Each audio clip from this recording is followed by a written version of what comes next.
So I was the first queer person to ever come out of my high school publicly while I was still in high school. And I was also the first trans person to ever come out of my high school publicly while I was still in high school.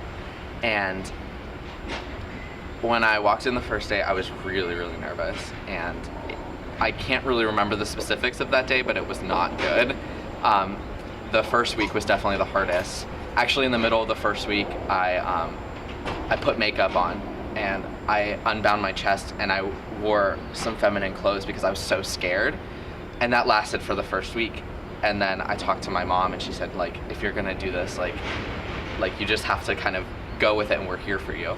And so the next week, I went back and from then on I presented masculinely and was very adamant about that people needed to respect me by using the pronouns that I was going to use and the name that was mine.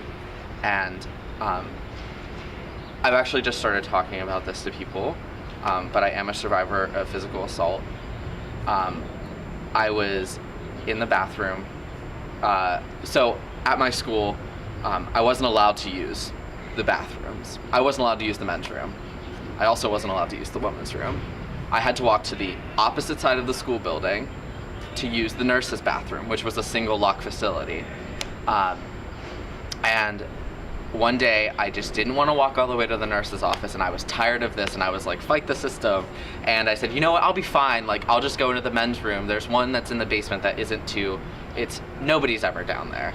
So I go down to the basement and I go into the bathroom and I'm coming out of the stall and I hear two guys coming in and I'm like, great, here we go. And I thought it was just gonna be, like, oh, what are you doing in here? Like, so I walked out, I started washing my hands and I heard one of the guys say, oh, look.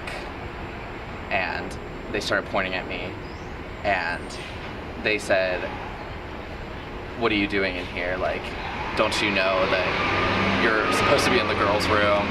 And as I was trying to leave, one of the guys pushed me down and hit me.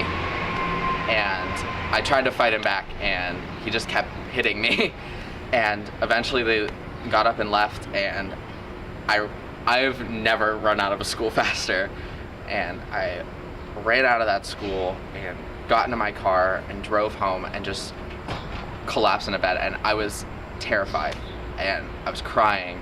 And I had heard of stories of people being assaulted in bathrooms. And you never think it's gonna happen to you, but it did.